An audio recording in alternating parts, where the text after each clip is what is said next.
네, 그럼 먼저 강의를 해주실 윤세창 교수님 소개해드리겠습니다. 윤세창 교수님은 성균관대 의대교수, 삼성서울병원 정신과 전문의로 재직 중이시며 일반 신경정신과, 정신증, 기질성 정신장애, 중독 정신학 등에 대해서 진료와 연구를 하고 계십니다.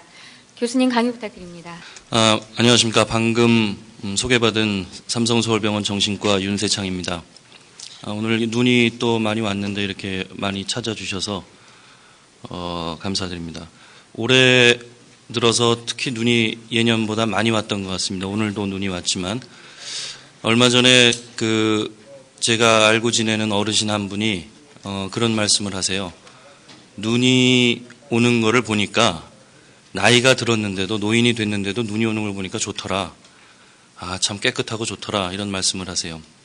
그래서 제가 생각하기를 내가 노인이 돼서도 나이가 들어서도 눈 내리는 걸 봤을 때 그런 좋은 마음을 가질 수 있을까? 나는 노인이 돼서 눈이 오는 걸 보면 뭘 생각할까? 이런 생각을 했습니다. 정신건강이라는 게 사실 그런 겁니다. 제가 정신과 의사니까 이제 그런 생각을 하겠지만 사람이 이제 살아가면서 그 바깥에 있는 사물을 바라보는 방식이라든지 내가 다른 사람들과 어떻게 관계를 맺는가, 어떻게 사람을 사귀는가, 또 내가 어떻게 행동하고 어떻게 이제 시간을 보내는가 하는 것들이 전부 다 내 마음 속에 들어있다는 거죠. 100% 다 내 마음 속에 들어있는데 그걸 마치 이제 거울에 비추듯이 또는 백지에 그림을 그리듯이 그렇게 생활을 하고 또 사람을 만나고 또 사물을 바라보고 하는 것이란 말이죠. 그게 정신건강이거든요. 내가 이 눈이라는 거를 보면서 이 눈은 마치 이제 하얀 백지와도 같은데 그걸 보면서 거기에 비춰지는 내 마음 속에 있는 것들, 그걸 어떻게 가꾸어 나갈 것인가. 그래서 오늘 주제가 노년기 정신건강이라고 되어 있습니다. 이 강좌가 현재 성인병과 퇴행성 질환이라는 주제로 해서 이제 몇 가지 계속 해오고 있었는데요. 그 끝으로 성인병과 퇴행성 질환과 관련된 주제가 왜 노인 정신건강으로 제목이 잡혔느냐. 퇴행성 질환이니까 그냥 치매 이렇게 제목을 하면 될 것 같은데 왜 굳이 노년기 정신건강 이렇게 해놓고 또 부제로 저렇게 멋있게 성공적인 노화를 위하여 이런 제목을 붙였는가 하는 거는 제 강의를 다 들으시고 제목이 저렇게 붙게 된 그 이유를 아주 여러 가지가 있습니다. 그런 이유를 여러분들이 이해를 하실 수 있었으면 좋겠습니다. 아까 소개해 주신 대로 저는 삼성서울병원 정신과에서 이제 일반 신경정신과를 담당을 하고 있습니다. 그 정신과에 대해서 설명을 좀 드리면 정신과라고 하기도 하고 신경정신과라고 또 합니다. 다 똑같은 겁니다. 크게 두 가지로 나뉘어져 있습니다. 일반 신경정신과하고 소아청소년 신경정신과 이렇게 두 가지로 나뉘어져 있습니다. 그래서 어린이들을 보는 것은 굉장히 특수한 분야이기 때문에 따로 하고 노인들, 일반 성인을 비롯해서 노인의 진료는 보통 우리 그냥 정신과라고 부르는 성인정신과, 일반 신경정신과에서 같이 진료를 하게 됩니다. 저도 물론 그 일반 신경정신과를 담당을 하고 있고요. 그런데 근래에 와서 노인들의 건강 문제, 특히 노인들의 정신건강 문제가 굉장히 의학적으로나 사회적으로나 아주 굉장히 중요하고 심각한 문제가 되고 있거든요. 그래서 정신과 안에서도 노인 정신의학만 따로 공부해가지고 노인 환자들만 따로 보시는 의사 선생님들이 전문의들이 많이 늘어나고 있습니다. 그리고 실제로 노인 정신의학이라는 분야가 만들어져서 앞으로는 소아청소년 정신과와 마찬가지로 노인 정신과가 따로 분류가 돼요. 병원도 따로 나오고 안에 그 진료과도 조금 다른 방향으로 노인만 전문으로 진료하는 그런 분야와 전문의들이 이제 공식적으로 생길 예정입니다. 그만큼 노년기 정신 건강이 지금 중요해지고 있다는 거고요. 우리 병원에서는 지금 이 받으신 원고를 작성하신 김도관 교수께서 이제 그 노인 정신의학 클리닉을 개설해서 진료를 하고 있습니다. 그럼 왜 이렇게 노년기 정신 건강이 중요해지고 있는가? 의학적으로나 사회적으로나 왜 중요한가? 또 도대체 여기 성공적인 노화 그랬는데 저건 또 무슨 말인가 하는 거를 조금씩 살펴보겠습니다. 이게 이제 요즘 다큐멘터리 제목에 많이 나오죠. TV에 보면은 뭐 장수혁명의 시대다 이런 말을 많이 하죠. 과히 정말 실로 장수혁명의 시대라고 할 수 있습니다. 우리나라 평균 수명의 변화를 보면은요, 이 1990년까지만 해도 한 70세 정도 되는 평균 수명이고 1930년대 평균 수명을 보니까 굉장히 작아요. 한 40세 정도밖에 안 됩니다. 그때는 아마 좀 사회 상황이 특수해서 그랬는지 모르겠는데, 그러던 것이 1995년에는 72세로 증가를 했고 2000년대는 74세로 증가를 했습니다. 75세에 가깝죠. 2005년에는 76.8세가 될 것으로 예상을 하고 있고 2010년에는 78.2세가 될 것으로 예상을 하고 있습니다. 우리나라 평균 수명입니다. 이렇게 기하급수적으로 증가를 하고 있는데 굉장히 빠른 속도로 늘어나고 있습니다. 이건 뭐 다른 나라에서도 일본이 지금 최장수 국가로 돼 있죠. 세계에서 가장 평균 연령이 높은 나라는 일본입니다. 왜 그런지는 잘 알 수가 없지만 아무튼 일본 사람들이 참 오래 사는데 우리나라도 굉장히 오래 사는 그 나라에 속하고요. 또 일본이나 다른 어떤 나라에 비해서 이 평균 수명 연장이 속도가 빠른 걸로 되어 있습니다. 마침 오늘 아침 신문입니다. 오늘 아침 신문을 봤더니 마침 어저께 그 통계청에서 또 이와 관련된 그 조사 발표를 했습니다. 그래서 이게 이제 평균 연령의 증가 추세죠. 아까 나왔던 그래프와 비슷합니다. 남자의 평균 수명은 74세 정도, 2003년도 통계입니다. 2003년도에. 여자의 평균 수명은 81세 정도. 굉장히 많이 늘어났죠. 그래서 이거를 따져보니까 매년 0.5세씩 증가를 하고 있습니다. 10년이면은 5세가 늘어요. 그러니까 여기서 지금 만약에 연령이 한 60세쯤 되신 분이 내가 남자인 경우에 한 15년 있으면 가는구나. 이렇게 생각하고 세월이 지나가는 동안에 한 20년을 더 사신단 말이에요. 그런 지금 통계 결과입니다. 그래서 이걸 보니까 통계치가 평균 77.46세로 나옵니다. 아까 여기 2005년도에 76.8세가 될 것으로 예상을 했었는데 2003년도에 벌써 77세를 넘어섰어요. 우리가 예상하는 것보다도 더 빨리 평균 수명이 늘어나고 있습니다. 특징적인 거는 여자분들이 남자분들보다 훨씬 더 장수를 한다는 거죠. 뭐 잘 알고 계시는 거겠지만, 그런데 통계를 보면은 이제 기울기를 잘 보시면 알겠지만 남녀의 차이도 점점 줄어들고 있습니다. 남자들의 평균 수명이 점점 더 증가하고 있다는 얘기죠. 그래서 이렇게 이 노인 인구 자체가 평균 수명이 늘어나면서 노인 인구 자체가 비율이 많아지는 거죠. 앞으로는 이 부양비라는 게 있습니다. 부양비. 젊은 사람들이 몇 사람의 노인을 부양을 하고 살아야 되는가 하는 수치, 그걸 가지고 이제 부양비를 따지는 거죠. 실질적으로 이게 한 10년, 20년 정도 지나고 나면은 내가 낳은 자식이 나를 부양할 수 있는 사회적으로요, 전체적으로 사회를 따져서 그런 한계를 넘어선다고 그래요. 그러니까 내가 내 자식들이 돈을 벌어가지고서 나를 부양할 수 있는 그런 시대는 이제 앞으로 지나간다. 뭐 자식들이 뭐 돈을 많이 벌면 좋지만 그렇지 않고 이제 평균적인 경우에요. 못 사는 경우를 얘기하는 게 아니고 평균적이에요. 그럴 때는 이제 내가 일을 하거나 나라에서 나를 먹여 살리거나 해야 되는 시대가 온다는 거죠. 그만큼 이제 노인 인구 비율이 늘고 있다는 거고, 이제 한 2020년 앞으로 한 10년, 20년 지나면 한 5사람 내지 6사람 중에 한 사람은 65세 이상 노인이 되는 또 시대가 오는 거고요.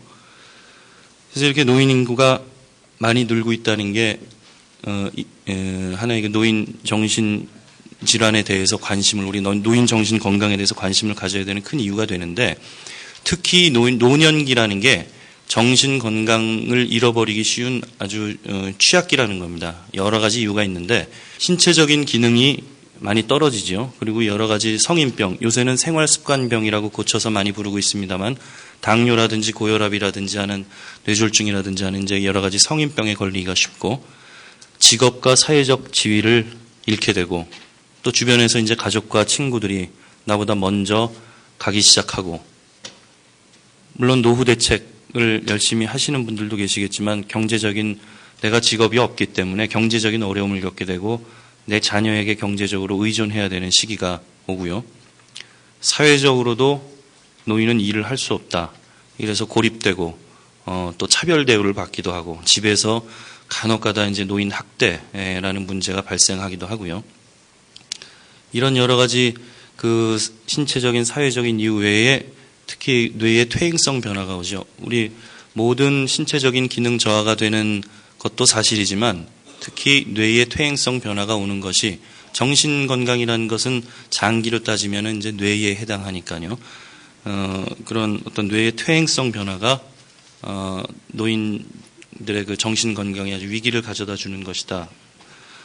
라는 거고요. 그래서 뇌의 퇴행성 변화에 대해서 이제 그림을 몇 장 보겠습니다. 요것이 왼쪽에 좌측에 있는 것이 정상뇌입니다. 좌측에 있는 것이 정상뇌고 우측에 있는 것이 치매 노인의 뇌입니다. 보시면 차이점을 금방 아실 수 있을 거예요.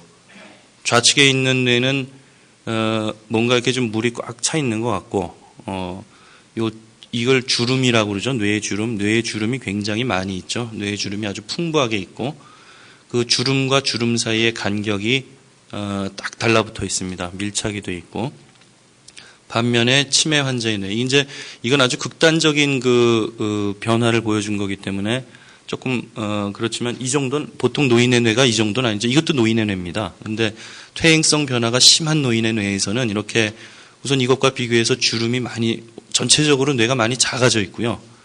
뇌가 이제 위축이 됩니다. 뇌가 짜그라들고 주름의 수가 작아집니다. 이거에 비해서 지금 주름의 수가 작죠. 뇌가 좀 간단해 보인단 말입니다. 그리고 이 주름과 주름 사이에 간격이 넓어지고요. 저 뇌를 열어보면은 뇌 안에 그 빈 방들이 있습니다. 뇌의 실이라고 하는 뇌가 작아지다 보니까 그 방들은 넓어집니다. 벽이 얇아지니까.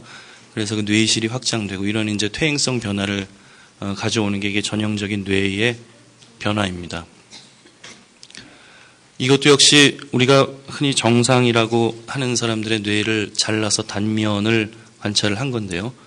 이게 이제 단계적으로 A에서 여기 이렇게 점점 심해지는 거죠. 그 퇴행성 변화가.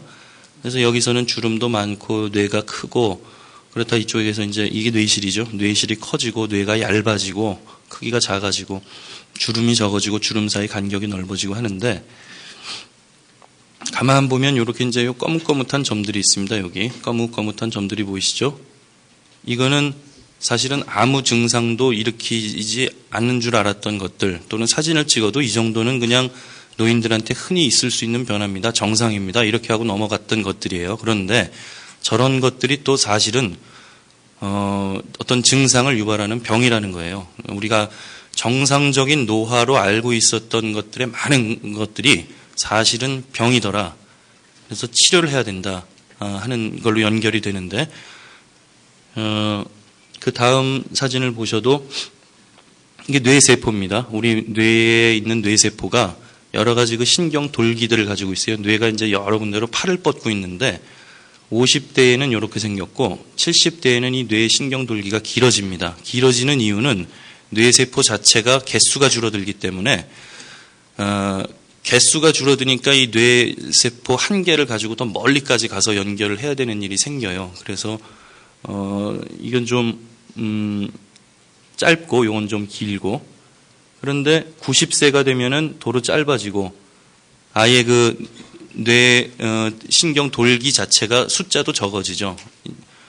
70대에 알츠하이머 병에 걸린 사람의 뇌세포는 90세의 그 노인의 뇌세포와 유사합니다. 그러니까 한 20년 정도를 빨리 퇴행했다고 보는 거죠. 저것도 이제 알츠하이머 병도 이따가 말씀드리겠지만 처음에는 그냥 나이가 들어서 그러려니 하고 생각하고 넘어가는데 알고 보면 이렇게 벌써 그냥 나이가 드는 사람은 이렇고요. 뇌세포를 우리가 만약에 들여다볼 수 있다면 병에 걸린 사람은 이렇다는 거죠. 이런 이제 이게 정상 노인이지만 이게 이제 마치 그 피부에 기미가 끼듯이 이렇게 뇌세포 사진을 현미경으로 보면 이런 게 없죠. 다 깨끗해야 되는데 시커멓게 이렇게 뭐가 끼입니다. 저런 걸 노인반이라고 하는데요. 그 노인반이 있는 이게 일종의 퇴행성 변화입니다.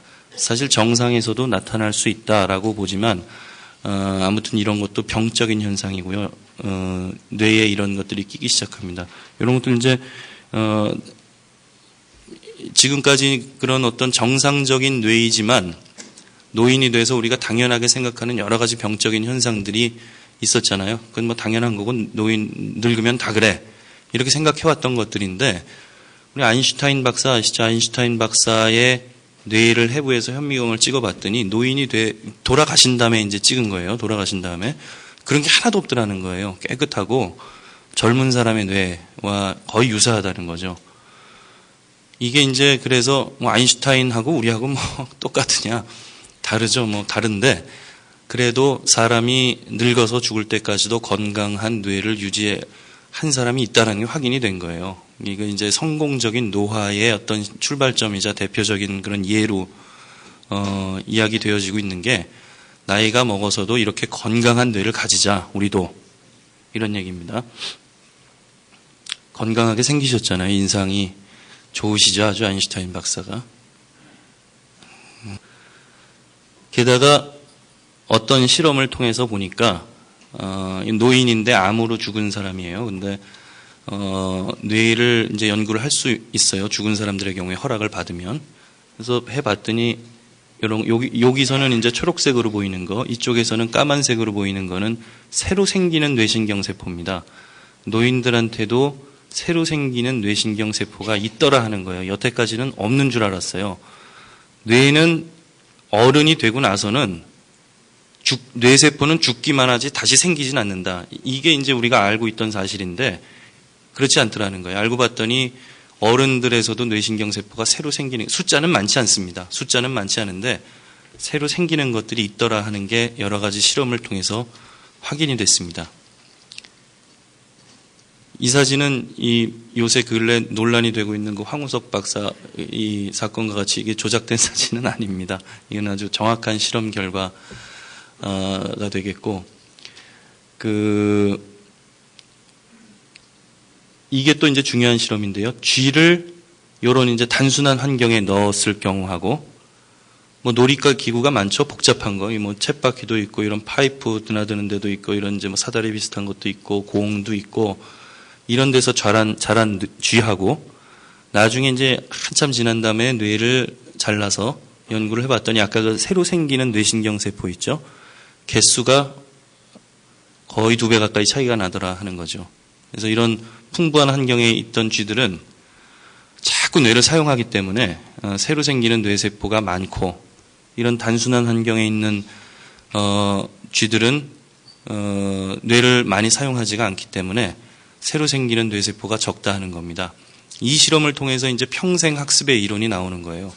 노인이 돼서도, 물론 이제 학교를 졸업한 이후에도 물론이지만 특히 노인이 돼서도 계속 공부를 하고 활동을 하고 뭔가 해야 되는 이유가 이런 데서 오는 겁니다. 아까 같이 그 아인슈타인의 그 건강한 뇌는 이런 뇌의 계속적인 활동, 계속 뇌를 쓰기 때문에 건강한 그 뇌가 생기는 어떤 기본적인 그런 과학적인 실험이 되는 거죠, 이것들이. 그래서 이런 이제 노년기에는 정신장애에 취약하다 하는 건데, 과연 노인들이 많이 앓게 되는 정신질환에는 어떤 것들이 있느냐? 우울증이 제일 많이 있습니다. 노년기 우울증 가장 많습니다. 병원에 여러 가지 문제로 찾아오는데 대부분 다 노인 우울증 환자들입니다.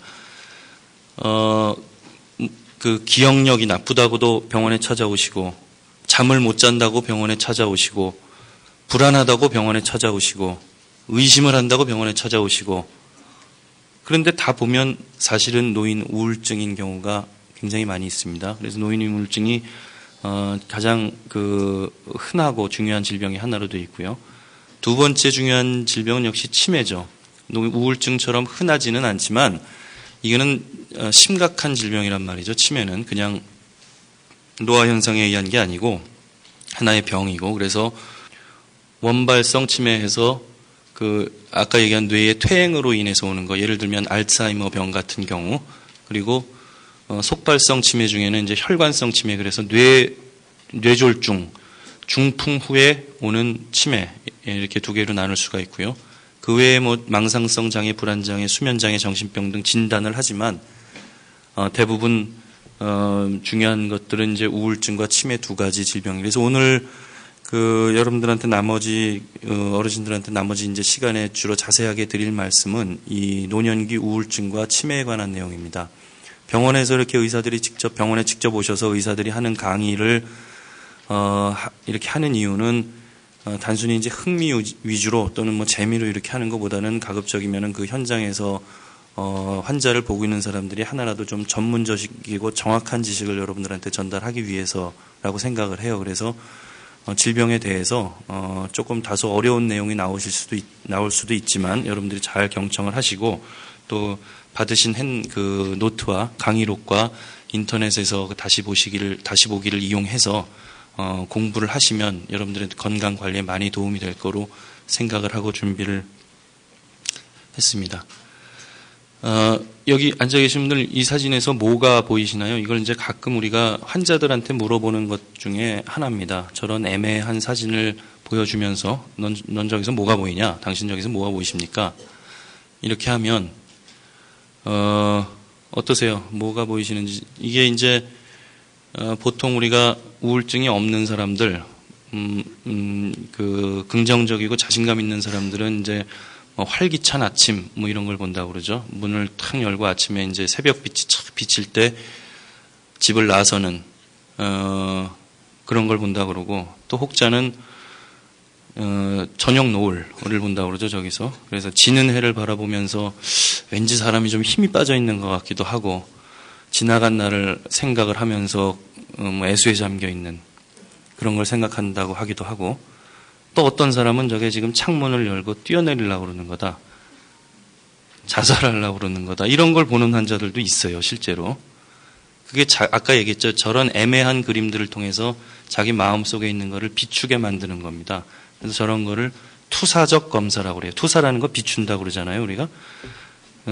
그래서 자기 마음속에 있는 걸 비춰서 그 마음속에 들어있는 게 뭔지 알아보는 그런 투사적 검사입니다. 여러분들 뭐를 보셨는지 모르겠지만 혹시 창문을 열고 뛰어내리려고 그러는 거다 이런 걸 보신 분들은 요 강의가 끝나고 진료 예약을 하셔야 됩니다. 이게 이제 유명한 그림들에 나오는 우울증 환자일 거로 생각되는 사람들의 모습입니다. 아주 비탄과 슬픔에 잠겨 있는 또 아마 이게 머리숱이 없으시다고 그래서 다 노인은 아니지만 아마 노인으로 보이죠. 노인이신 것 같고 비탄의 슬픔에 잠겨 있고 어깨가 처져 있고 얼굴을 가리고 있고 주먹을 쥐고 있고 자기 몸을 자기가 지탱을 하고 있어야 되고 이 여자의 얼굴도 가만 보면 얼굴에 힘이 하나도 없고 이 우울증이 있을 때하고 우울증이 없을 때하고 얼굴 쓰는 근육이 달라져요. 웃을 때 쓰는 근육 다르고 울 때 쓰는 근육 다르잖아요. 모양도 달라지고. 그래서 사실은 우울증 약만 계속 타는 경우에도 우리가 환자분들 가급적이면 직접 오셔서 약을 타라고 하는 이유가 우울증 환자들은 얼굴 표정만 보면 사실 상태 점수가 매겨집니다. 바로 얼마나 얼굴에 힘이 들어가 있느냐, 어떻게 처져 있냐 이런 표정 갖고. 그래서 우울증 환자 얼굴 표정만 가지고 책을 한 권 낸 사람도 있어요. 그럴 정도로 얼굴에 우울증이 잘 나타납니다. 뭐 이제 인생을 살아가면 그 경륜이 얼굴에 묻어난다고 하지만 똑같은 얼굴에서도 기분의 상태에 따라서 그때그때 그 얼굴에 잘 나타납니다. 일반적인 우울증의 특성에 대해서 조금 알아보겠습니다. 우울증은 매우 흔한 질병이다라는 것이 제일 큰 특징이 되겠습니다. 하나, 둘, 셋, 넷, 다섯, 6명. 보통 6명 중에 1명은 평생에 한 번은 내가 병원 가서 치료받아야 될 정도의 우울증에 걸린다고 합니다. 두 번째 특징은 여자분들이 남자보다 우울증이 한 2배 정도 많다는 거예요. 그건 어느 문화권이나 대동소이합니다. 여러 가지 이유를 들고 있죠. 호르몬 영향도 있을 거다 하는데 이제 사실은 그 스트레스가 가장 중요한 원인으로 생각되고 있어요. 우리가 아무리 남자들 사회생활하기 힘들다고 그래도 특히 우리 문화권에서는 더하죠. 여자들이 받는 스트레스에 비하면 사실 아무것도 아니거든요. 그런데 근래의 우울증의 특성은 남자들 우울증이 증가하고 있다는 거예요. 급격한 속도로 증가하고 있습니다. 그래서 남자들도 이제 스트레스 받는 시대가 오고, 남자들 스트레스가 자기가 제일 많이 받고 사는 줄 아는데 그렇지가 않았는데 앞으로는 점점 더 스트레스가 증가하고 있다는 얘기도 되고요. 또 한 가지 특징이 청소년과 노인들의 우울증이 또 급격하게 증가하고 있다는 얘기입니다. 모르겠습니다. 노인들의 인구 비율 자체, 숫자 자체가 많아지니까 우울증이 느는지 모르겠지만 그런 특징을 가지고 있고요. 그리고 WHO, 세계보건기구에서 발표한 주요 사망 및 장애 원인에서도 이게 과거에 여기 지금 연도가 표시가 안 됐습니다만 이게 아마 2002년이나 2001년쯤 됐을 겁니다. 그때는 4위였는데 향후 한 10년 후에는 2위로 올라갔을 것으로 보고 있습니다. 이게 질병에 의한 어떤 각 질병으로 인해서 사회가 가지게 되는 부담에 관한 수치인데 굉장히 우울증으로 인해서 돈도 많이 들고 사회적으로 또 입원도 많이 하고 약도 많이 써야 되고 죽기도 많이 죽고 다른 질병에도 많이 걸리고 이런 걸 다 따지는 거죠. 그게 이제 앞으로 그런 거의 원인의 2위로 갈 거다 하는 정도로 많이 늘고 있고 중요해지고 있습니다. 일반적인 우울증 증상은 우선 우울한 기분이죠. 처지고 기분이 이렇게 가라앉는다. 영어로 우울증은 슬프다 하는 뜻이 아니고요. 디프레션 그래가지고 누르는 겁니다. 우리 경기 침체할 때 쓰는 말하고 똑같아요. 디프레션. 침체된다 하는 뜻으로 병 이름이 되어 있습니다. 우리나라는 우울 이렇게 되어 있는데 조금 병 이름이 그래서 자꾸 사람들이 슬픈 거를 생각을 하는데 그게 아니고 그냥 침체되는.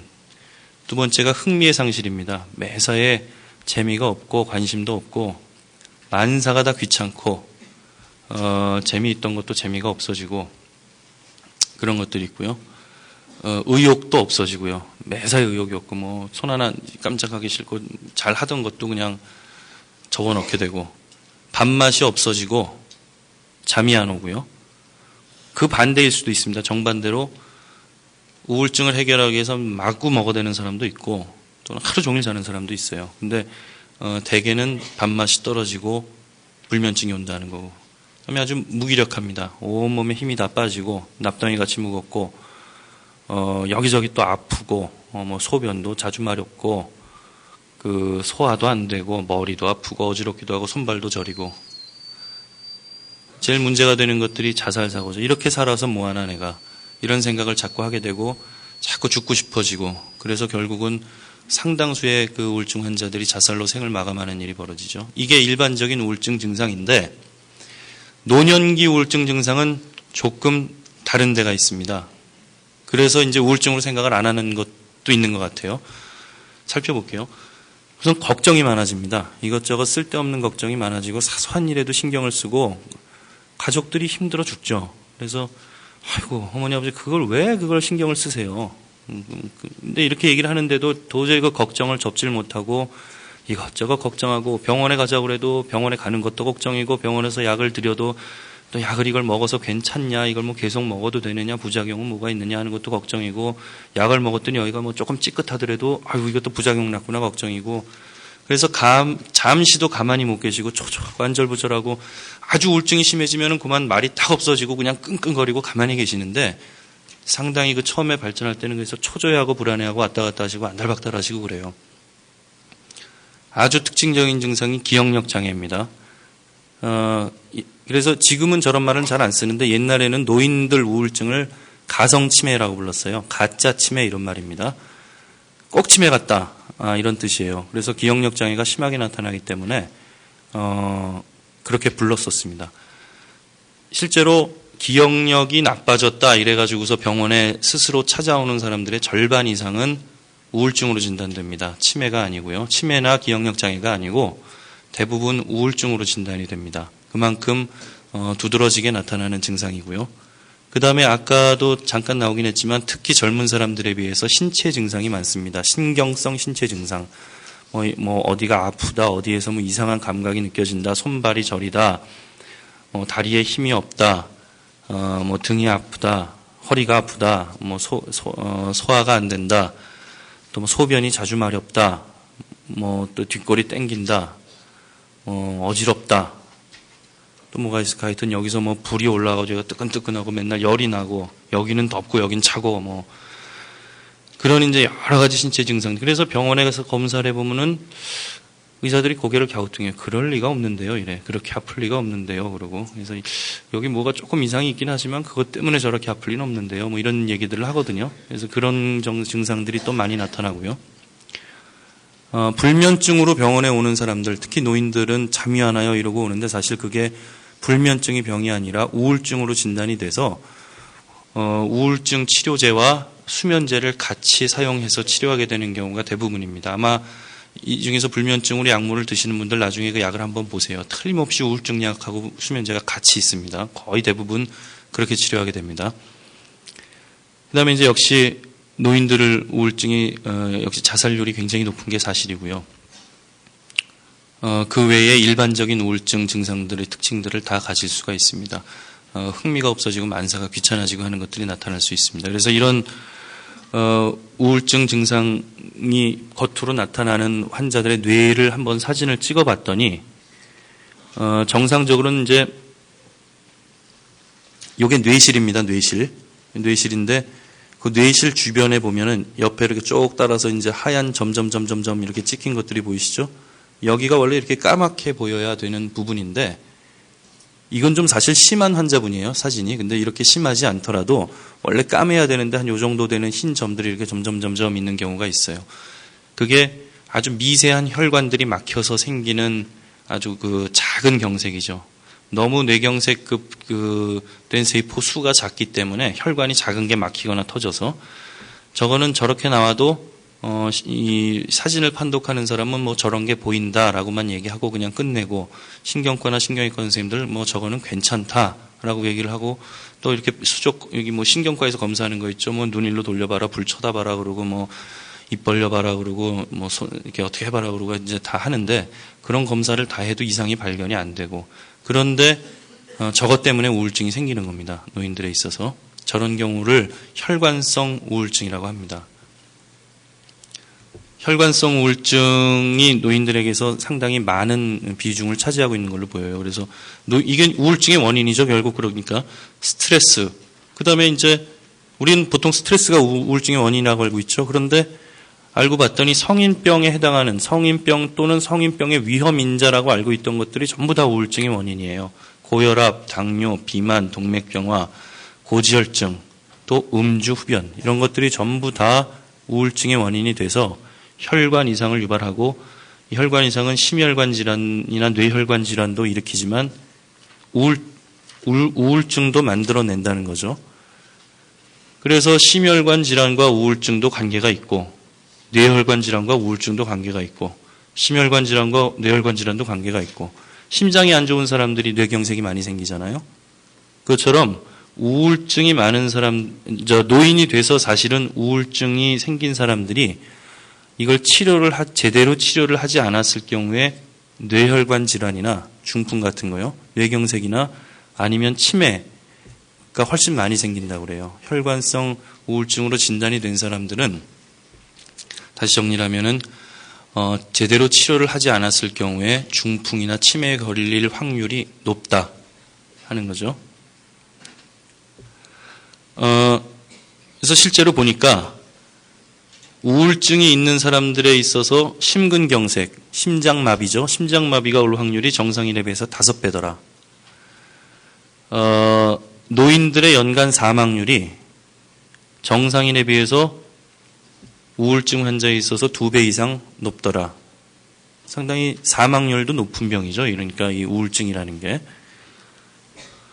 신체 질환이나 약물에 의한 우울증들도 있습니다. 2차적인 원인에 의해서 우울증이 생기는 거. 이런 것들은 그냥 우울증 약만 먹어서는 안 낫는 우울증이에요. 하여튼 모든 신체 질환이 전부 우울증을 만들어낼 수 있어요. 특히 많은 것들이 이제 내분비계 질환인데 당뇨라든지 아니면은 갑상선 질환이랄지 이런 것들은 거의 뭐 틀림없이 우울증이 옵니다. 그 외에도 만성 질환 이나 암 환자들한테서도 거의 뭐 우울증이 틀림없이 오고요. 우리가 지병 치료를 위해서 장기간 복용하고 있는 약물 중에도 우울증을 만들어내는 것들이 있습니다. 그런 경우에 이제 그거를 정신과에서 이제 그 노인이 먹고 있는 약을 조사를 해서 그런 게 있으면은 혹시 그 약을 처방한 선생님한테 상의를 드려서 이 약을 빼도 좋은지 다른 걸로 교체를 해도 좋은지 이런 과정을 하게 돼요. 뇌 자체에 오는 뭐 다치거나 중풍이 오거나 파킨슨병이 생기거나 치매가 걸리거나 이래도 우울증이 오죠. 뇌경색이나 중풍 이런 게 와도 끝에 우울증이 옵니다. 이런 경우에는 이런 원인을 제거하면 치료를 할 수 있다 하는 거기 때문에 우울증 약만 먹을 게 아니라 원인을 밝혀서 치료를 해야 된다. 그래서 우울증 때문에 병원에 오시면 제가 검사를 다 하죠. 무슨 종합검진하는 것처럼 검사를 다 합니다. 왜 그러느냐? 이런 원인을 밝혀내기 위해서 그래요. 상당히 많습니다. 오면은 당뇨 같은 거야 물론 미리 진단돼 가지고 오시는 분들이 대부분이기 때문에 제가 당뇨 검사를 새로 하는 경우는 별로 없는데 갑상선 같은 건 참 많이 숨어 있더라고요. 갑상선은 뭐 나빠졌는지도 잘 모르고 지내시다가 어쨌든 정기 검진을 하지 않는 분들은 그 때때로 그 건강에 대한 검사를 하지 않는 분들은 오면은 제가 검사를 다 합니다. 그래서 피 검사도 다 하고 엑스레이도 찍고 심전도도 찍고 그 다음에 아까 나왔지만은 뇌 사진도 찍어야 되죠. 뇌 사진도 찍고 또 이따가 또 한번 설명을 드리겠습니다만 뭐 설문지 검사도 하고 뭐 앉아가지고서 뭐 이거 그림 맞춰봐라 이런 거 애들 하는 거 같은 거 자꾸 시켜가지고 그런 거 검사도 하고 다 합니다. 그래야 사실 진단이 나와요. 이게 우울증인지 치매인지 우울증이라고 그러면은 뭐에 의한 우울증인지 치매라고 그러면 뭐 때문에 생기는 치매인지 그런 게 다 나오게 돼 있습니다.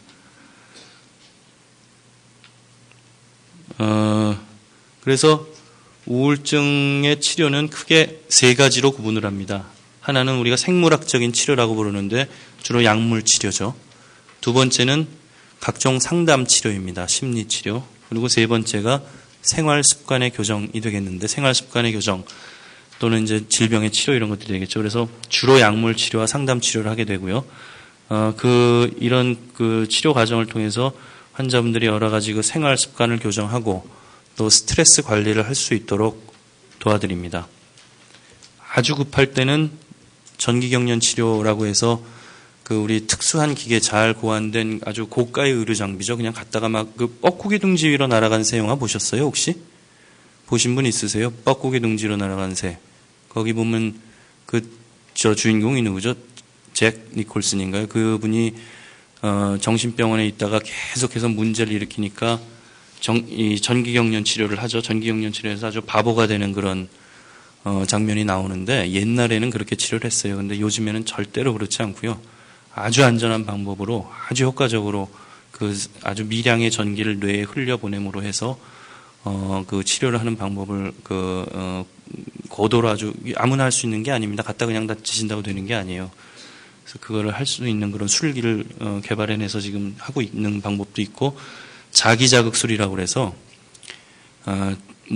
경우에 따라 모양이 다르지만 이렇게 팔자처럼 생긴 자석을 여기다 이렇게 대가지고서 딱딱딱딱 여기다 이제 자극을 주는 거예요. 어느 지점에다가 주로 이제 오른쪽에 하게 되는데 그렇게 해서 자꾸 때리면 우울증이 좋아진다 하는 것도 하고 있습니다. 모두 다 우리 병원에서 지금 하고 있는 치료고요.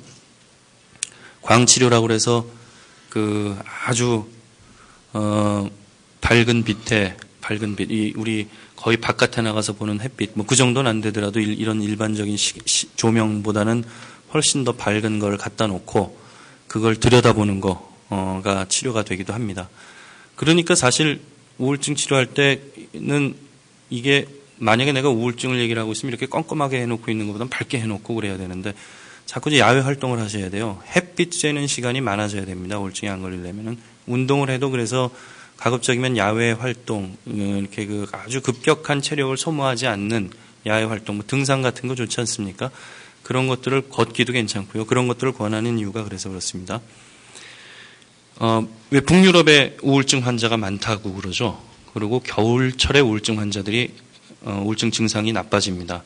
다 햇빛하고 관계가 있어요. 우울증은 머릿속에 들어있는 시계하고도 관계가 있습니다. 잠하고도 관계가 있고요.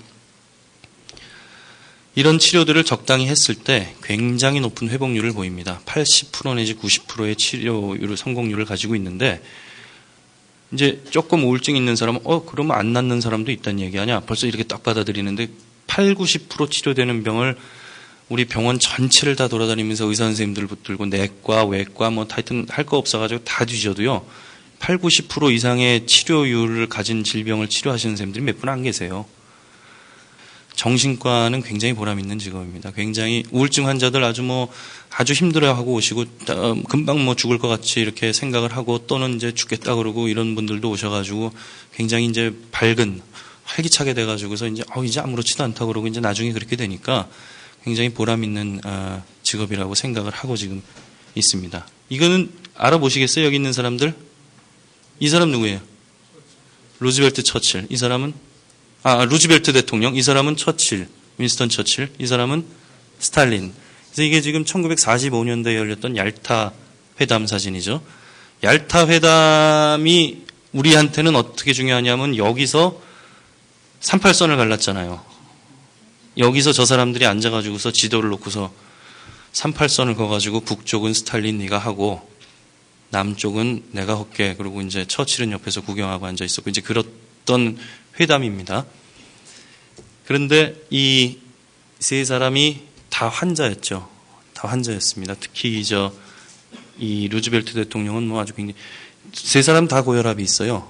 고혈압이 있는데 고혈압 약이 없던 시대니까 나중에 이제 다 뇌졸중이 옵니다. 세 사람이 전부 다 뇌졸중이 오고 우리가 이제 노인정신의학을 얘기할 때 그래서 이 처칠은 고혈압에서 뇌졸중이 오고 뇌졸중으로 인해서 우울증이 생긴 대표적인 사람이에요를 소개를 해요. 루즈벨트 대통령은 미국 대통령이죠. 이 양반은 결국은 뇌출혈로 죽기는 했는데 정신적으로는 어떤 부작용이 있었는지 제가 그건 확실히 잘 모르겠습니다. 스탈린은 뇌졸중이 오고 나서 굉장히 성격이 뭐라 그럴까 좀 신경질적이고 공격적이고 좀 그렇게 됐다고 그럽니다. 강의 중에 좀 죄송하지만 아주 지랄 맞은 성격으로 바뀌어가지고 또 이거는 뇌졸중 후에 나타나는 어떤 기분장애, 조울증의 예로서 또 우리가 들고 있어요. 그래서 이런 유명한 분들이 고혈압으로 인해서 뭐 고혈압 약이 없던 시대니까 관리를 잘 못하고 이렇게 능력 있는 분들도 전부 뇌졸중이 오고 우울증이 오고 다 중풍이 오고 그렇게 다 됐다는 거죠. 우울증의 치료 과정, 경과 이런 걸 살펴보면 요거는 이제 이게 우울증은 이게 내려가는 게 우울증입니다.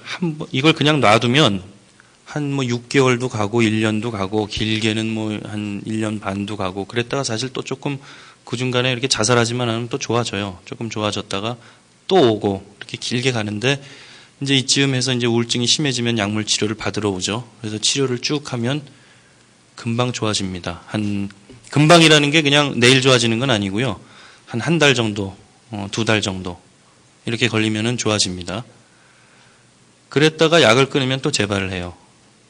4, 6개월 이내에 약을 끊으면 재발하고 6개월이 지난 다음에도 낫고 나서 6개월입니다. 다 증상 좋아지고 나서 6개월이요. 6개월이 지난 다음에 끊어도 사실 또 재발하는 경우가 많이 있어요. 그래서 이제 약물 치료를 어떻게 해야 되냐면은 우선 약을 먹기 시작하면 안 낫는다라고 생각하지 말고 몇 달이고 계속 먹어봐야 돼요. 한 3개월 이상은 먹어야 약이 듣는지 안 듣는지 약을 바꿔야 될지 말아야 될지 의사가 판단을 할 수가 있어요. 그래서 계속 먹어야 된다는 거고 낫다고 해서 금방 끊으면 안 된다는 겁니다. 감기약 같은 게 아니에요. 우울증약은. 우울증약은 감기약보다는 고혈압이나 당뇨약에 가깝습니다. 약을 먹고 있는 동안에는 괜찮고 약을 끊으면 도로 그렇게 되고 물론 고혈압, 당뇨약처럼 평생 먹어야 되는 건 아니에요. 그건 아닌데 아무리 적어도 6개월 이상 낫고 나서부터 해서 6개월 이상 또는 괜찮으면 뭐 특별히 부작용 없고 문제 없으면 그냥 2년 이상 그렇게 먹는 게 좋습니다. 뇌 우울증 약을 먹으면 이게 지금 우리 병원에서 사용하고 있는 중요한 우울증 약들 한번 사진을 쭉 모아봤는데요. 굉장히 많은 약이 있고 특히 요즘 나온 약들은 노인들한테서도 굉장히 안전한 약들이 많이 나왔어요. 그래서 노인들 우울증 치료하는데 굉장히 좋아졌는데 특별한 부작용 없으면 계속 먹는 게 좋아요. 왜냐하면 우리가 이 약들을 가지고 쥐한테 먹여서 실험을 하거든요. 저도 그런 실험을 하는데 그래놓고 이제 뇌를 잘라보면은 뇌세포가 스트레스로 인해서 뇌세포가 줄어들어요. 줄어들고 아까 본 신경 돌기가 막 줄어들거든요. 그런 쥐한테 우울증 약을 주면 그게 다시 막 생깁니다. 다시 생기고 뇌세포가 살고, 그런 일이 일어나기 때문에 근데 그런 변화가 일어날 때까지 확고한 변화가 일어나려면 적어도 2년 이상, 3년 이상 그렇게 걸리는 것 같아요. 그러니까 약을 부작용이 없다면 가능한 오래 먹는 게 우울증 예방, 그게 또 치매 예방이 됩니다. 그렇게 하는 게 도움이 된다는 거니까 자꾸 약 끊으려, 만약에 여기서 지금 우울증 약을 먹고 있는 분이 있다면 자꾸 약 끊으려고 그러지 마시고, 부작용이 어떤 게 있는지 약을 계속 먹어도 되는 상태인지 바꿔야 되는지 줄여야 되는지 그걸 그 담당 주치의하고 계속 자꾸 상의를 해가지고 해서 제대로 약물 치료를 받을 수 있게 그렇게 하셔야 됩니다. 혹시 여기 이 눈에 띄는 약물이 있으신가요? 여기서 알아보겠는 약물이 있으신지 모르겠어요. 이 양반이 누구죠? 서머셋 모험. 달과 6펜스라는 유명한 소설을 쓴 서머셋 모험입니다. 이 예쁜 여배우는 누구죠? 써있죠. 리타 헤이우드입니다. 리타 헤이우드가 출연한 영화, 이게 아주 옛날 배우니까 저는 이제, 요건 진 켈리고요. 리타 헤이우드는 제가 아마 나온 영화를 제가 직접 보진 못한 것 같아요. 기억은 안 나는데, 제가 리타 헤이우드를 본 거는 얼마 전, 한 몇 년 전에 한 영화 중에 한 10년 됐나요? 쇼생크 탈출이라는 영화가 있었어요. 쇼생크 탈출. 그 감옥에 있던 무고한 은행원이 결국 한 10년, 20년을 준비를 해가지고서 그 교도소장의 돈을 다 갖고서 탈옥하는 그런 내용인데, 그 탈옥하기 위해서 굴을 파죠. 10년을 거쳐서. 그 굴의 입구를 저 리타 헤이우드의 사진으로 막아놨었죠. 저 여배우 사진으로.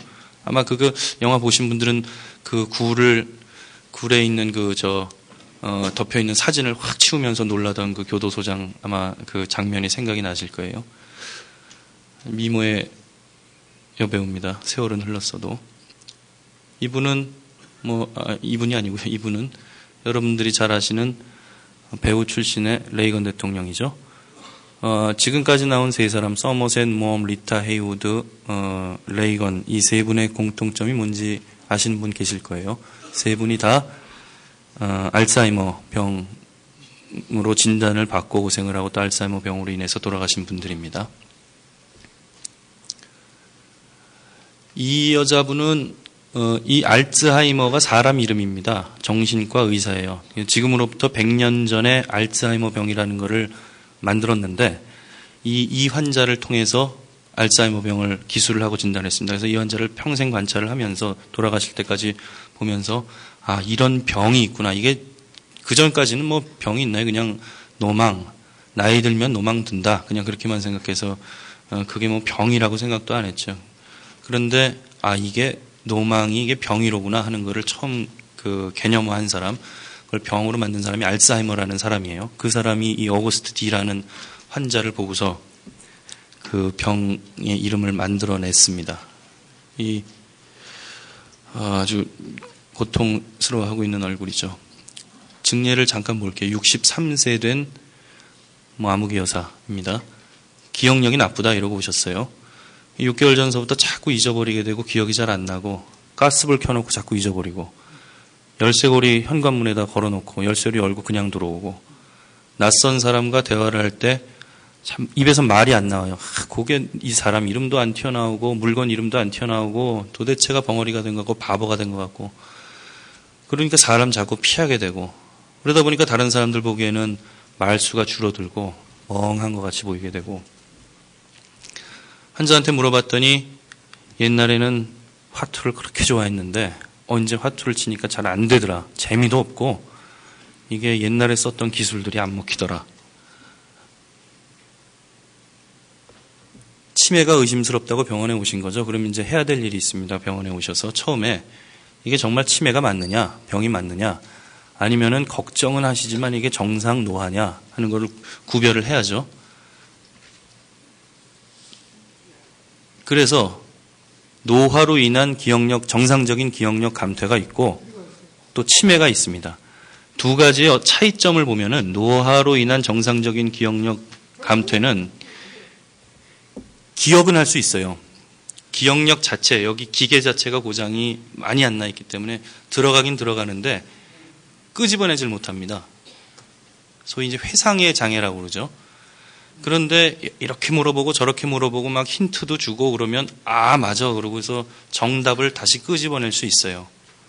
그게 노화로 인한 기억력 장애고 치매로 인한 기억 감퇴는 물어보면 이건 아예 저장을 못합니다. 들어가 있지도 않아요. 치매로 인한 기억력 장애는 안에 없어요. 이건 있는데 정상적인 거는 있는데 못 꺼내는 거고 이거는 아예 들어가질 못합니다. 그러니까 물어보면 나 그거 알아 이러고 대답도 안 해요.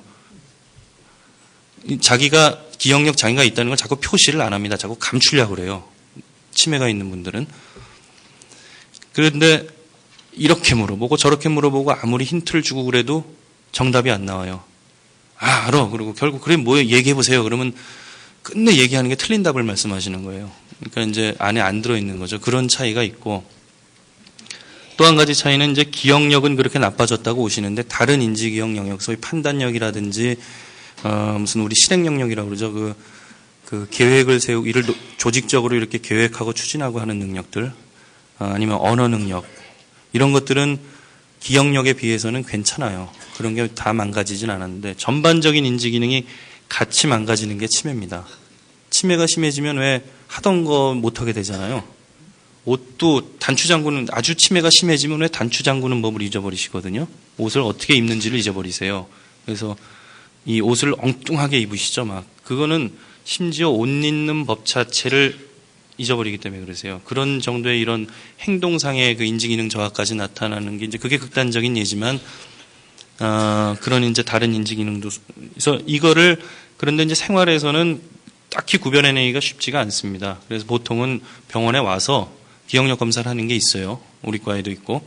그래서 그 검사를 하면 이게 정상적인 범위의 기억력 장애인지 아니면은 치매에 의한 기억력 장애인지를 구분을 할 수가 있는 검사들이 있습니다. 그래서 아까도 말씀드렸지만 치매라는 거는 기억력뿐 아니라 언어력, 시공간력, 판단력 등 다양한 여러 가지 그 지적인 기능들이 같이 다 떨어지는 현상이고요. 이로 인해서 일상생활의 수행 능력에 장애가 생긴다 하는 거죠. 길도 못 찾게 되고 물건을 잘 잃어버리고 샀던 물건을 또 사고 이제 길을 잃어버리고 이제 돌아다니고 또는 뭐 돈을 예금해 놓고 까맣게 잊어버리고 있고 이제 그런 어떤 일상생활의 문제들이 생기게 되는 거죠. 불을 내고 이 아까 나왔던 그 환자입니다. 63세 아무기 여사를 봤더니 그런 이제 인지 기능의 지적 능력의 저하가 어떻게 나타나느냐? 가스불 켜놓고 잊어버리고 열쇠고리 걸어놓고 잊어버리고 말이 잘 떠오르지 않고 화투놀이도 잘 안 되고 둔해지고 이런 게 이제 그런 지적 능력의 저하, 기억력을 비롯한 인지 기능의 저하를 나타내는 거고요. 그래서 나타나는 이제 일상생활의 장애는 이게 돈 관리를 못하게 되고 밥솥도 어떻게 쓰는지 도대체 이 소금하고 설탕을 얼마나 넣어야 되는지 이런 게 잘 안 되고 시장 보는 것도 잘 안 되고요. 집안 관리 잘 못하고 이런 일상생활에 장애가 생기게 됩니다. 치매가 의심스러울 때 이렇게 해서 이제 치매인지 아니면 정상적인 노화인지를 구별을 하고 두 번째 만약에 치매다라고 판정이 되면 그 다음 해야 될 일은 이게 회복 가능한 치매냐 원인을 따져봐야 됩니다. 그래서 보통 우리가 치매라고 진단되면 한 10% 내지 한 10% 정도는 원인이 있는 치매. 다시 말해서 원인을 그걸 찾아서 치료를 하면은 돌아올 수 있는 정상으로 돌아올 수 있는 그런 치매들 소위 가역성 치매라고 하는데요. 그런 치매들이 한 10% 됩니다. 그래서 무슨 약을 먹고 생겼거나 아니면 이제 우울증 같은 거 아까 가성 치매라고 했지만 이것도 우울증 치료를 하면 돌아오잖아요.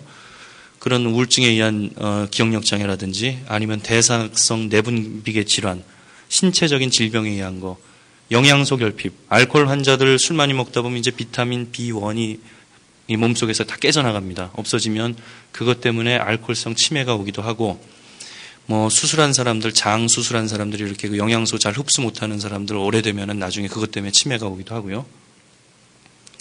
이런 어떤 감각 박탈이라고 그러죠. 이 시력이 저하되고 청각이 저하되고 이런 것 때문에도 치매가 올 수 있고요. 그래서 아까 그 63세 아무기 여사님을 봤더니 검사를 쭉 해봤더니 빈혈이 있고 비타민들이 모자라요. 비타민 B12하고 이제 엽산이라는 건데 이게 모자란. 다른 건 괜찮고. 그래서 쭉 물어봤더니 다른 거 뭐 이런 거 저런 거 있는데 50대 초반에 위장 수술을 위를 떼냈어요. 일부. 그 바람에 미량 원소 비타민들이 잘 흡수가 안 되는 거예요. 이분은. 그게 장시간 지나니까 비타민이 떨어지고 비타민은 여러 가지 우리가 우리가 몸에서 사용하는 원료가 포도당이라는 거잖아요. 그 포도당을 쓰기 위해서 조수 역할을 많이 합니다. 비타민들이. 저게 없으면 제대로 에너지를 사용을 못해요. 뇌 활동을 제대로 하질 못하게 됩니다.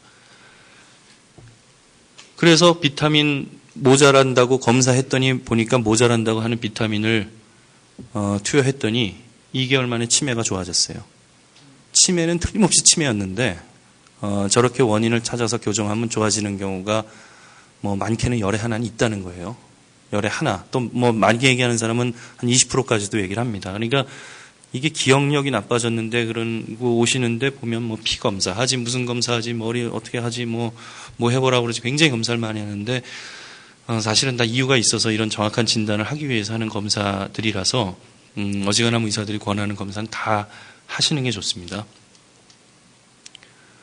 치매의 주요 원인 질환 봤더니 역시 제일 많은 거는 알츠하이머 병입니다. 퇴행성 질환. 이게 제일 많은 범위를 차지하고 있고 그 다음에 이제 알츠하이머와 다른 것들이 여러 가지 혼합되어 있는 경우 그리고 혈관성 치매. 혈관성 치매는 이제 예를 들면 중풍, 뇌졸중 후에 오는 치매입니다. 뇌경색 때문에 오는 치매죠. 요거는 그다음에 파킨슨시병 같은 것들에 의한 치매, 알코올에 의한 치매, 이제 기타 이렇게 되는데 여기는 지금 혈관성 치매가 5% 정도로 나와 있습니다만 요거는 이제 서양 통계고 우리나라에서는 저게 한 20-30% 이상은 되지 않나. 혈관성 치매가. 왜냐하면 우리나라에 고혈압 환자가 많잖아요. 다른 나라보다 더 많거든요. 그래서 고혈압 환자가 많기 때문에 결국은 혈관 이상에 의해서 혈관성 우울증이 오고 또 뭐 혈관성 치매도 오고 이런 환자들이 다른 나라에 비해서는 더 많다. 한 20% 정도는 20-30% 정도는 혈관성 치매가 아닌가 이렇게 추정을 하고 있습니다. 아까 나왔던 사진이지만 정상 노인의 뇌는 이렇고요. 알츠하이머병 치매 노인의 환자의 뇌는 이렇습니다.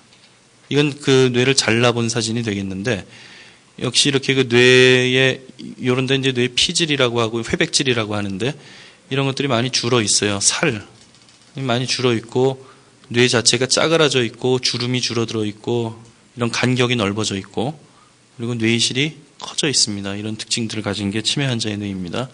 알츠하이머병은 왜 생기는가? 가장 중요한 원인은 두 가지는 한 가지는 유전적인 원인이고요. 가족력입니다. 두 번째는 나이입니다. 나이, 노화. 지금 확실한 위험 인자는 그렇게 두 가지밖에 없어요. 그래서 가족 중에 연구를 통해서 여러 가지 유전자에서 치매와 알츠하이머병과 관련된 유전자들을 많이 발견을 했고요. 아마도 더 많이 발견될 거라고 생각은 하고 있지만 딱 한 가지 유전자가 있는 건 아니에요. 아직은. 그래서 저 유전자 치료를 통해서 치매 치료를 먼 훗날에는 당연히 이제 할 수 있게 될 날이 오겠지만 아직은 뭐 연구 단계에 있는 거고. 그래서 이제 그런 소인을 갖고 있는 사람들이 예를 들어서 무슨 뭐 다친다든지 뇌출혈이 일어난다든지 뭐 기타 등등 뇌에 손상이 오게 되는 그런 사건이 있게 된다던가 아니면은 자연스럽게 연령이 증가하게 되면 그런 유전자들이 활동을 해서 알츠하이머 병이 생기게 되는 겁니다. 현미경으로 들여다보면 정상 노인의 뇌입니다. 깨끗하죠. 깨끗한데 그 알츠하이머 병은 아까 그 정상 노인에서도 노인반이 보인다고 했는데 굉장히 많은 노인반들이 무수히 보이는 걸 알 수 있을 거예요. 저런 비정상적인 단백질들이 뇌세포에 끼게 되면 뇌세포가 죽습니다. 활동을 못하게 되고. 이게 이제 확대해 본 거고, 이거 전부 다 노인반입니다. 요거는 이제 다른 말로 부르는 신경섬유라는 건데, 이건 좀, 다른 쪽이고, 하여튼 요런 것들이 전부 이렇게 기미처럼 비정상적으로 침착이 되는 소견들이고, 이것도 이제 알츠하이머 병이 진행됨에 따라서 처음에는 그런 변화가 심하지 않았다가, 나중에 가면은 뭐 이게 주름 몇 개 남아있지도 않잖아요.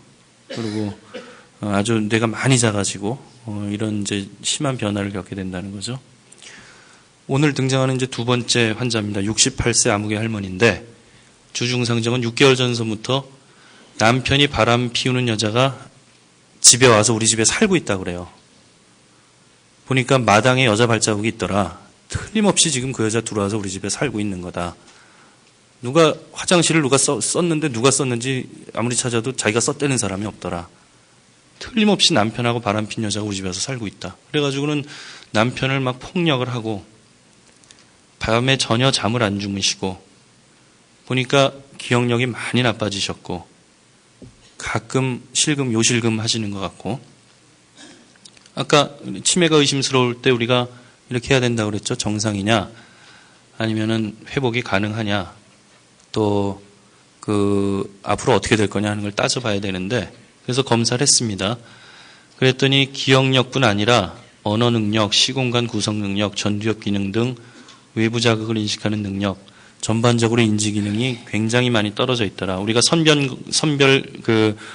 치매 환자 선별 검사들을 했더니 점수가 굉장히 안 좋아서 충분히 정상적인 노화가 아니라 치매라고 진단하기에 부족함이 없다. 그리고 사진을 찍어봤더니, 뇌 사진을 찍어봤더니 뇌의 옆쪽이 너무 작아져 있더라. 위축이 심하더라. 여기가 우리 기억력을 담당하는 해마라는 부분인데, 특히 저쪽에는 해마가 거의 남아있지 않더라. 그래서 많이 위축이 돼 있는 뇌니 짜그러지고요. 이건 뭐 꼭 이 할머니 사진 아닙니다만 아마 페트라는 거를 찍게 되는데 찍으면 이렇게 나올 거예요. 이게 정상 뇌입니다.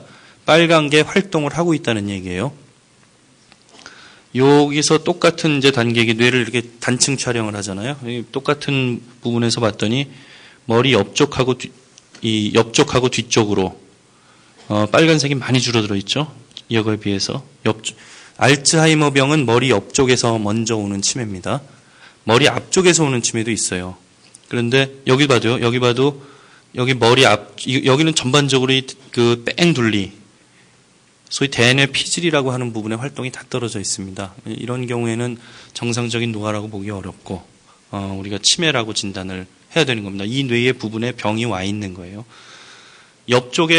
머리 옆쪽에 치매가 먼저 오는 거는 주로 기억력 장애로 먼저 나타나고요.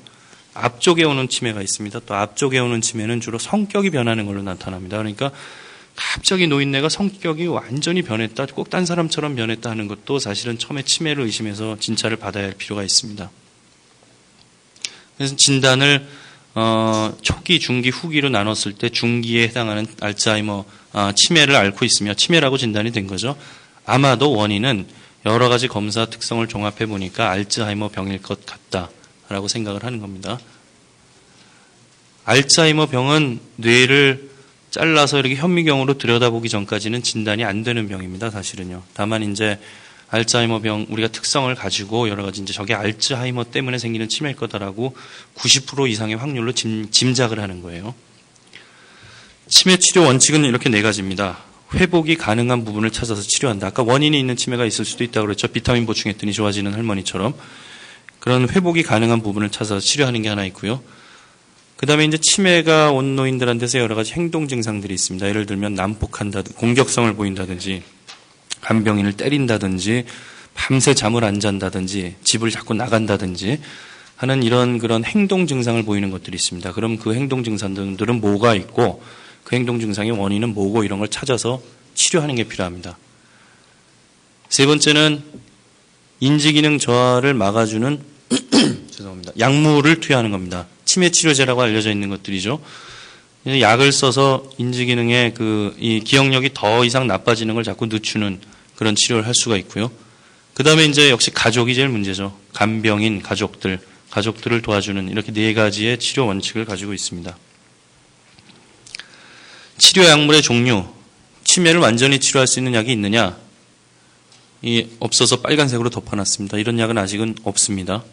완전 치료제는 없고, 질병의 발병을 늦추거나 예방할 수 있는 약물이 있느냐, 치매 예방약이 있느냐, 불행하게도 이것도 아직은 연구 단계에 있습니다. 아직 많은 얘기들이 있는데, 들어보셨죠? 호르몬 치료를 받으면 여성분들 갱년기 이후에, 폐경기 이후에 호르몬 치료를 받으면 치매가 예방된다는 얘기 많이 들어보셨을 거예요. 또, 한동안 또 뭐가 나왔었죠? 저 비타민 E, 토코페롤.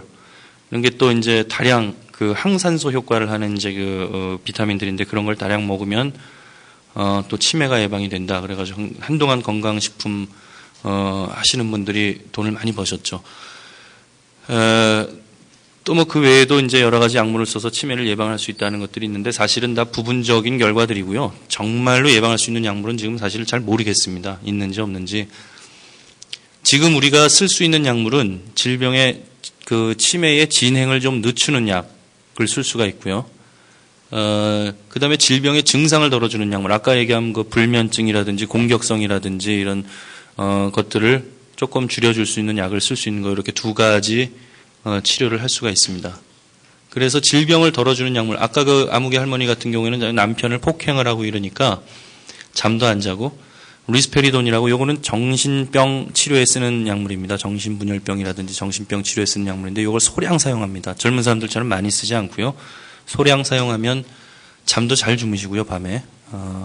그런 어떤 누가 남편이 바람피는 여자가 집에 들어왔다, 또는 뭐 그걸로 인해서 남편을 이렇게 때리고 이런 행동들이 조절이 된다는 거죠. 이런 식으로 이제 그 행동 증상을 치료를 하게 됩니다.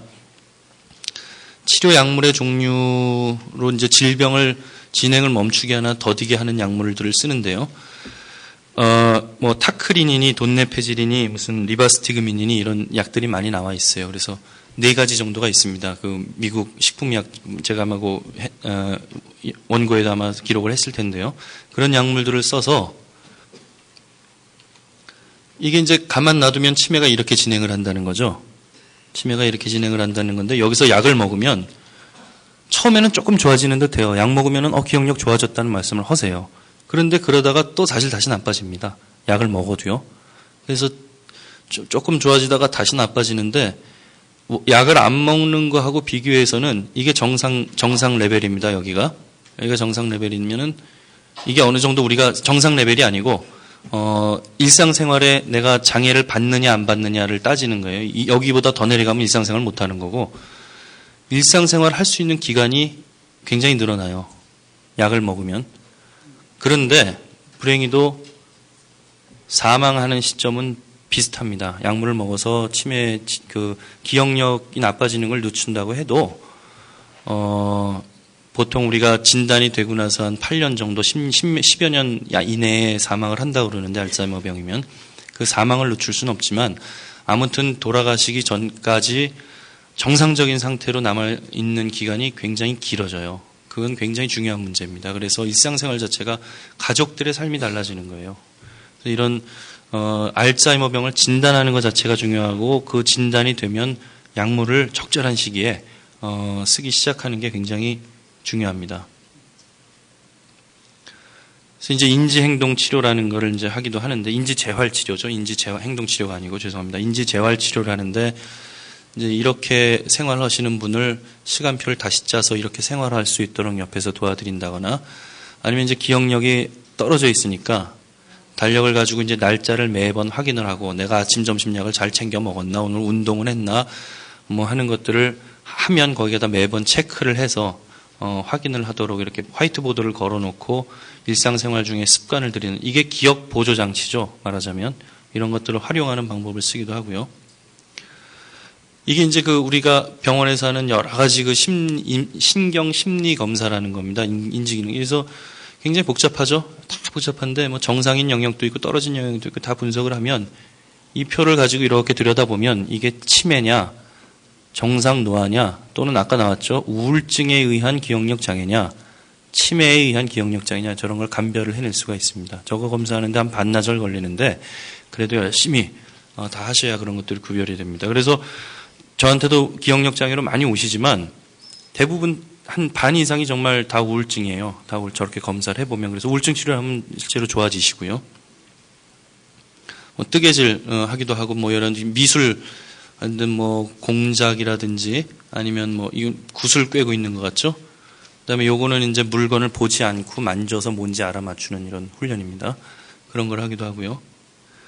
그래서 치매 예방의 10계명, 이게 이제 우리 서울대병원에 치매 연구를 하시는 서유원 교수님이라고, 국가 지정으로 치매 연구하시는 분이죠. 그분이 제안한 치매 예방 10계명 이렇게 되어 있는 건데, 첫 번째는 머리를 쓰라 이렇게 되어 있습니다. 뇌 운동을 하라, 계속 사용하라라는 거죠. 그래서 책을 읽고 쓰고 말하고 다른 사람들하고 대화하고 또 게임도 하고 새로운 걸 자꾸 배우고 평생 학습을 해라 하는 게 가장 중요한 첫 번째 원칙으로 되어 있습니다. 이와 관련된 연구 결과는 무수히 많습니다. 뇌를 열심히 사용한 사람들하고 그렇지 않은 사람들하고 비교했을 때 열심히 사용하는 사람들한테서는 분명히 치매가 적게 생긴다는 그런 연구 결과는 많이 있습니다. 두 번째는 머리를 뇌 운동뿐이 아니라 몸, 손, 발과 몸을 열심히 움직여라. 상전보다 머슴되라 이런 말 쓰시기도 했네요. 걷고 춤추고 노래하고 집안일하고 동네 일하고 운동하고 그렇게 해라라는 거고요. 그다음에 이제 오감 훈련. 내 감각을 죽이지 말고 자꾸 살리려고 노력을 해라. 라는 게 있고 적절한 감정 표현을 하라. 이건 우리 아주머니들은 잘 하시죠. 참고 살다가 이제 노인 되면은 전세가 역전이 된다고 그러죠. 그래서 이 아저씨들을 이제 노인이 되면 괴롭히기 시작을 하시죠. 나쁘지 않습니다. 왜냐하면 감정 표현을 해야 치매가 덜 생기기 때문에 우리 아버님들은 그냥 받아주셔야 됩니다. 이제 할머니들이 괴롭히기 시작하면. 다섯 번째로 뇌를 피로하게 만들지 말아라. 스트레스를 받지 말아라는 건데 스트레스를 받지 말아라 하는 거는 저는 이제 말을 그렇게 하면서도 사실 그건 좀 말이 좀 이상하죠. 스트레스 받지 말아라. 뭐 어떻게 하라는 얘기냐. 지구를 떠나라는 얘기냐. 어떻게 하라는 얘기냐. 옛날에 그거 비슷해요. 제가 어렸을 때도 벌써 그런 생각을 했는데 일기예보 하는 사람이 나와가지고 김동완, 통보관 이런 분들이 옛날에 일기예보 하셨죠. 일기예보로 나와가지고 오늘 뭐 날씨가 어떻습니다. 연탄가스 주의하세요. 이러고 끝낸단 말이에요. 일기예보를. 그럼 어떡하란 말입니까? 연탄가스를 주의해. 당장 지금 오늘 자는 마당에 그 일기예보를 봤는데 잠을 자지 말란 얘기인지 딴 데 가서 자란 얘기인지 연탄을 떼지 말란 얘기인지 겨울에 방법이 없어요. 그날 밤에는. 그런 식의 충고가 되는 거예요. 그 스트레스를 받지 말아라는 거는. 좀 구체적인 방법이 있어야 됩니다. 그 다음에 이제 긍정적이고 적극적이고 낙관적으로 생각하라 하는 거고요. 집안에만 있지 말고 바깥 활동을 자꾸 열심히 해라. 권투 같은 거 이런 거 하면 이제 뇌가 손상돼서 나중에 치매가 오는 사람들, 유명한 사람들 많이 있잖아요. 그러니까 뇌가 다치지 않도록 위험한 활동을 피해라. 고혈압, 고지혈증, 음주, 흡연, 우울증 이런 위험 인자들을 치료해라. 이건 뭐 성인병에 맨날 나오는 얘기인데 우울증에도 마찬가지고 치매에도 마찬가지입니다. 균형 있고 균형된 식생활을 유지하라 하는 것들 뭐 너무나 우리가 그냥 일반적인 건강 관리를 위해서 해야 되는 거하고 똑같이 일치하는 것들이죠. 다 상식적인 것들이고 우리가 이미 다 알고 있는 것들입니다. 그거를 지켜야 결국은 치매가 예방된다는 거고 다른 뭐 뇌졸중, 중풍 할 거 없이 성인병, 심근경색 그거 다 예방하려면 이렇게 우리가 다 알고 있는 상식적인 것들을 지켜야 된다는 얘기입니다. 뭐 했던 얘기들이죠. 요약하면은 뇌를 계속 사용하고 활동과 일을 적극적으로 해라. 운동 같은 거 생활 습관을 개설해라. 식생활을 균형 있게 잘해라. 위험인자, 혈압, 뭐 당뇨, 고지혈증, 음주, 흡연, 우울증 같은 것들을 자기한테 병이 있으면 무서워서 병원에 못 가고 검사 한번 뭐가 나올까봐 병원에 못 가시잖아요, 노인분들. 그러지 말고 빨리 가서 있으면 적극적으로 치료해라. 요즘엔 뭐 치료 다 되지 않습니까? 이거 아까 나왔던 거죠. 열심히 뭔가를 하면은 뇌가 활성화가 된다는 거예요. 치매 안 걸린다는 겁니다. 그래서 이제 이런 어떤 뇌를 계속 사용하고 자기한테 나쁜 거 안 하고 그래서 성공적인 노화를 가져야 된다는 거고요.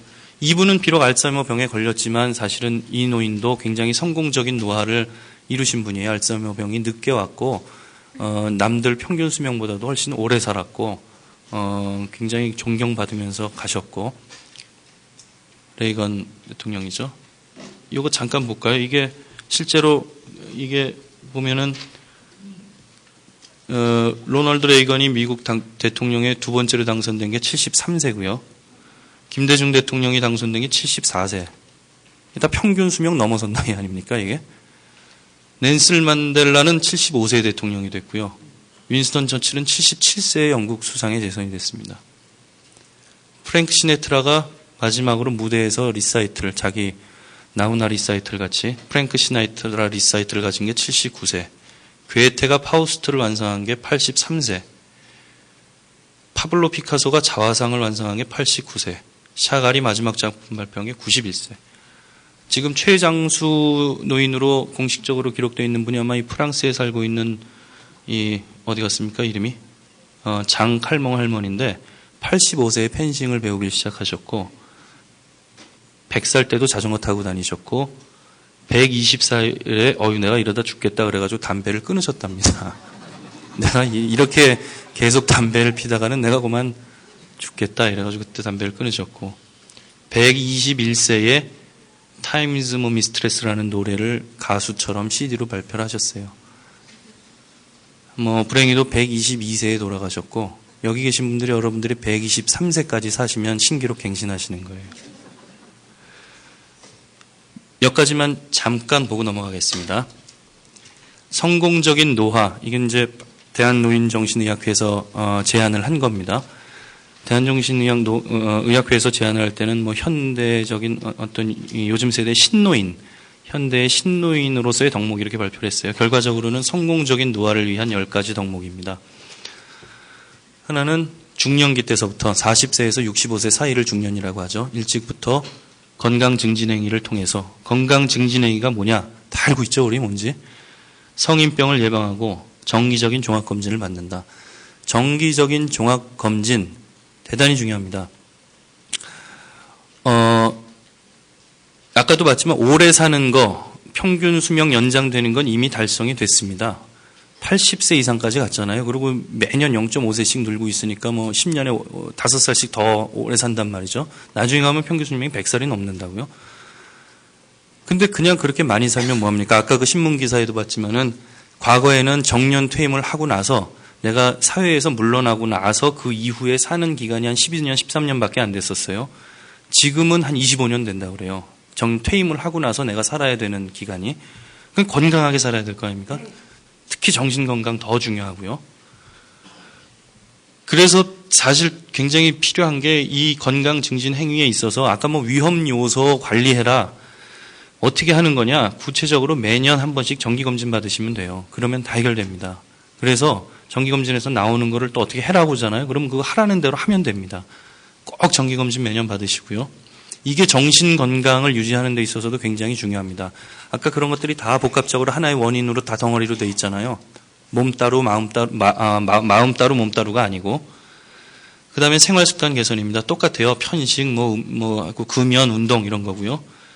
그 다음에 이제 관우정대한, 이게 황희정승 우리 그 인품을 나타낼 때 많이 관우정대라는 말을 쓰죠. 그래서 어질고 너그럽고 옳고 바르고 이런 말입니다. 그래서 그런 어른으로서 갖춰야 되는 덕목 아니겠습니까? 그런 것들을 고집스럽고 짜증스럽고 이런 거 말고 좀 관우정대한 노인이 되도록 애를 써라 하는 거고요. 미리미리 적당한 경제력을 좀 가능한 한에서 비축을 해놓고 독립성을 좀 가능한 유지를 해라. 매사를 긍정적으로 생각해라. 계속해서 자기 분수에 맞는 거, 형편에 맞는 거 욕심 부리지 말고 찾아서 일해라. 이타심을 갖고 봉사활동을 해라. 가정과 사회에 유익한 어른이 되도록 노력해라. 친구들과 만나고 자꾸 팀을 짜고 공동생활을 즐겨라. 10번째 요게 특이하죠. 인터넷 사용으로 클릭 문화에 적응해라 하는 거. 제가 조사한 거지만 인터넷 사용하시는 분, 자기가 스스로 인터넷 사용하시는 분 계십니까? 예. 사실은 제가 기대했던 것보다 훨씬 많은 분들이 손을 드셨는데, 여기 다 드셔야 돼요, 이제. 왜냐하면은, 우선 앞으로 그걸 목표로 하세요. 그 헬스조선에 보면은 각 과별로 그 질문하는 난이 있습니다. 그러면 이제 전국에 있는 그 전문가들이, 저도 거기 포함되어 있습니다. 가서 답변을 달아주는 거예요. 그럼 궁금하신 건 거기서 해결하고, 들어가서 뭐 있나 보고, 내가 궁금한 거 있으면 질문 올리고, 또 들어가서 질문 답변 확인하고, 그런 정도만 하실 수 있으면 인터넷 다 하시는 거예요. 아무것도 더 필요 없습니다. 그것도 사실 하기 어렵고요. 그거 할 수 있는 거 배우는 거를 목표로 하세요. 자, 마지막으로 한국의 명의 30인이 선정한 건강하게 오래 사는 법 5가지 이래가지고서 생로병사의 비밀이라는 다큐멘터리에서 한번 해줬던 게 있어요. 건강하게 오래 사는 법 5가지인데 더 정확히 얘기하면은 정신건강을, 더 정확히가 아니라 이게 정신건강을 위해서도 똑같습니다. 똑같고 오래 사는 것뿐이 아니라 건강하게 살기 위해서, 삶의 질을 높이기 위해서 꼭 필요한 건데, 얘기하자니 사실 또 너무 당연해집니다. 살을 빼라, 운동해라, 술 먹지 마라, 담배 피지 마라, 잘 먹어라, 그리고 잘 자라, 스트레스 관리 잘하고 병이 있으면 치료해라 이런 것들입니다. 그래서 제가 드릴 말씀은 이제 다 드렸고요. 상당히 장시간 여러분들 경청해 주셔서 감사드립니다.